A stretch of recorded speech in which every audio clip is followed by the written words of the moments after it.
پاکستان کا اگلا خلیفہ، یاد رکھیے گا کہ اس جنگ کے بعد یہ جو تین ممالک ہیں، انڈیا، پاکستان، بنگلہ دیش، یہ دوبارہ سے ایک بن جائیں گے، اور اس کا خلیفہ کون بنے گا یہ آپ کو آج ہضم نہیں ہوگا۔ میری بات یاد رکھیے گا، اس کا خلیفہ بنے گا عمران احمد خان نیازی۔ یہ میں چھوٹا منہ بڑی بات ضرور کر رہا ہوں، لیکن انشاءاللہ عز و جل آپ اس بات کو مکمل ہوتا ہوا ضرور دیکھیں گے۔ آپ مجھے ایک ایسا بندہ نہیں بتا سکتے جس کے اوپر یہ تینوں ملکوں کے سٹیزنز راضی ہوں، سوائے کس کے؟ عمران احمد خان نیازی کے، کیونکہ اس بندے کو ہندو بھی پسند کرتے ہیں، اس بندے کو سکھ بھی پسند کرتے ہیں، کیونکہ کرتارپورہ بارڈر اس نے جو ہے کھولا، اس بندے کو مسلمان تو پسند کرتے ہی کرتے ہیں، اس کے ساتھ ساتھ اس کو کرسچنز بھی پسند کرتے ہیں، کیونکہ اس نے جب بھی بات کی اس نے انسانیت کی بات کی۔ اب آپ کو سمجھ آ رہی ہوگی کہ عمران احمد خان نیازی اتنے سال 3 سال جیل کاٹ کر بھی زندہ کیوں ہے، اسے کیوں نہیں مار دیا گیا، ورنہ یہ چاہتے تو اس کو کب کا مار چکے ہوتے۔ جسے مولا رکھے اسے کوئی مار نہیں سکتا۔ اور یاد رکھیں گے اس کی ٹریننگ ہو رہی ہے، آگے جو آنے والا وقت ہے پاکستان پہ نہیں پوری دنیا کے اوپر، اس میں جو ہند کا خلیفہ ہے اس کو اتنا سخت ہونا ضروری ہے کہ وہ اپنی قوم کو لیڈ کر سکے۔ یاد رکھے گا، اگر کسی قوم کا لیڈر نے عمران احمد خان نیازی کو جیل کے اندر رکھ کے آپ کو معجزے دکھائے ہیں، ساتھ ہی اس کی ذہنی اور جسمانی ٹریننگ کی ہے، اور آنے والا وقت آپ دیکھو گے عمران احمد خان نیازی اس پورے خطے کا، اس پورے ہند کا خلیفہ ہوگا۔ ہضم نہیں ہے، لیکن 2026 کے ختم ہونے سے پہلے انشاءاللہ عز و جل عمران احمد خان نیازی کو آپ اپنے اور ہمارے بیچ میں آزاد گھومتا ہوا پائیں گے، اور اس پورے خطے کا خلیفہ دکھیں گے۔ السلام علیکم ورحمۃ اللہ وبرکاتہ۔ آپ نے وہ ویڈیو کلپ سن لیا ہے جس میں عمران خان کے خلیفہ ہونے کا دعویٰ کیا جا رہا تھا، اور یہ کہا جا رہا ہے کہ 2027 کے شروع میں عمران خان ہی خلیفہ بن کر نکلے گا۔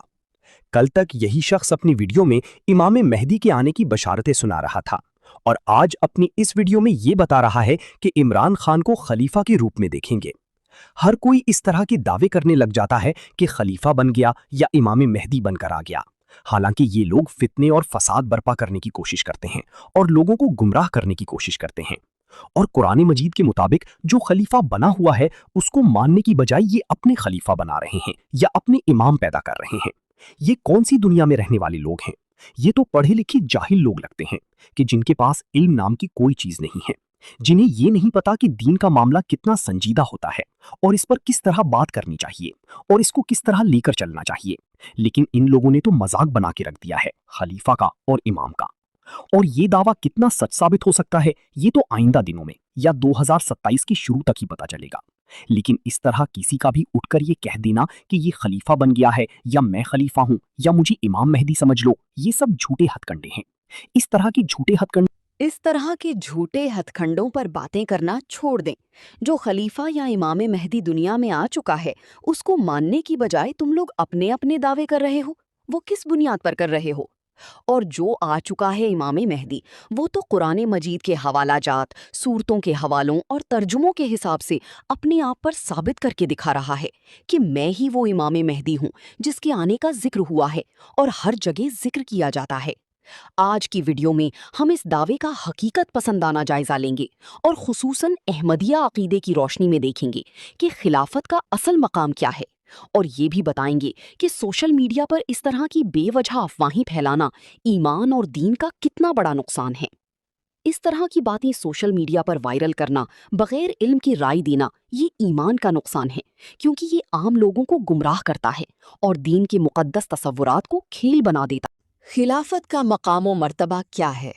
سیدنا حضرت اقدس مسیح موعود علیہ الصلاۃ والسلام اور خلفائے احمدیت کی نظر میں سنیں۔ سیدنا حضرت اقدس مسیح موعود علیہ الصلاۃ والسلام فرماتے ہیں، خلیفہ جانشین کو کہتے ہیں، اور رسول کا جانشین حقیقی معنوں کے لحاظ سے وہی ہو سکتا ہے جو ذلی طور پر رسول کے کمالات اپنے اندر رکھتا ہو۔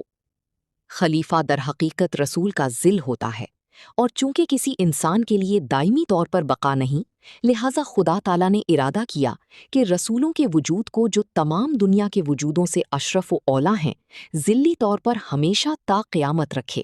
سو اسی غرض سے خدا تعالیٰ نے خلافت کو تجویز کیا تا دنیا کبھی اور کسی زمانہ میں برکات رسالت سے محروم نہ رہے۔ شہادت القرآن، روحانی خزائن جلد 6 صفحہ 353-354۔ پھر فرمایا، صوفیاء نے لکھا ہے کہ جو شخص کسی شیخ یا رسول اور نبی کے بعد خلیفہ ہونے والا ہوتا ہے تو سب سے پہلے خدا تعالیٰ کی طرف سے اس کے دل میں حق ڈالا جاتا ہے۔ ملفوظات جلد 10 صفحہ 229۔ اب سنیں سیدنا حضرت خلیفۃ المسیح الاول رضی اللہ تعالیٰ عنہ کا فرمان: مجھے اگر خلیفہ بنایا ہے تو خدا نے بنایا ہے۔ خدا کے بنائے ہوئے خلیفہ کو کوئی طاقت معزول نہیں کر سکتی۔ خدا تعالیٰ نے معزول کرنا ہوگا تو مجھے موت دے دے گا۔ تم اس معاملہ کو خدا کے حوالہ کر دو۔ تم معزول کرنے کی طاقت نہیں رکھتے۔ الحکم 21 جنوری 1914۔ پھر فرمایا: خدا جسے خلیفہ مقرر کرتا ہے اسے اپنی جناب سے مؤید و منصور کرتا ہے۔ درس القرآن صفحہ 572۔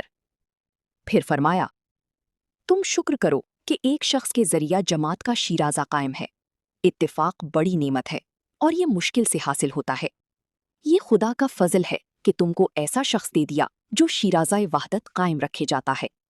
بدر 24 اگست 19۔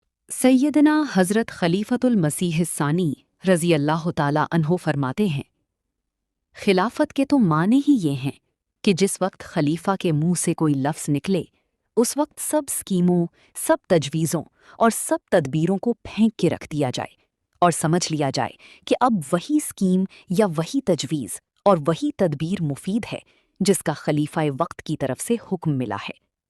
خطبہ جمعہ 24 جنوری 1936، الفضل 31 جنوری 1936۔ پھر فرمایا: جماعت کے معنی ہی یہی ہیں کہ وہ ایک امام کے ماتحت ہو۔ جو لوگ کسی امام کے ماتحت نہیں وہ جماعت نہیں، اور ان پر خدا تعالیٰ کے وہ فضل نازل نہیں ہو سکتے جو ایک جماعت پر ہوتے ہیں۔ کون ہے جو خدا کے کام کو روک سکے؟ انوار العلوم جلد 2۔ سیدنا حضرت خلیفۃ المسیح الثالث رحمہ اللہ تعالیٰ فرماتے ہیں: ہمارا یہ عقیدہ ہے کہ خلیفہ اللہ تعالیٰ ہی بناتا ہے۔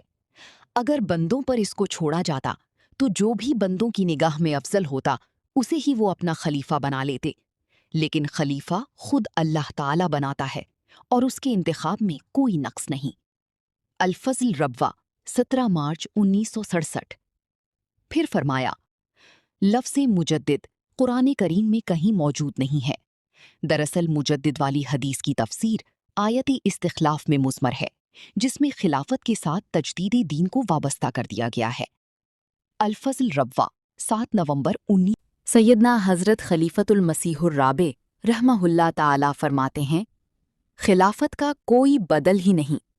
ناممکن ہے کہ خلافت کی کوئی متبادل چیز ایسی ہو جو خلافت کی جگہ لے لے اور دل اس طرح تسکین پالیں۔ خطبہ جمعہ 28 دسمبر 1984۔ پھر فرمایا: سارا عالم اسلام مل کر زور لگا لے اور خلیفہ بنا کر دکھا دے، وہ نہیں بنا سکتے، کیونکہ خلیفہ کا تعلق خدا کی پسند سے ہے۔ الفضل انٹرنیشنل 2 اپریل 1993۔ پھر فرمایا: خلیفہ تو خود مجدد سے بڑا ہوتا ہے اور اس کا کام ہی احکام شریعت کو نافذ کرنا اور دین کو قائم کرنا ہوتا ہے، پھر اس کی موجودگی میں مجدد کس طرح آ سکتا ہے؟ الفضل 8 اپریل 1984۔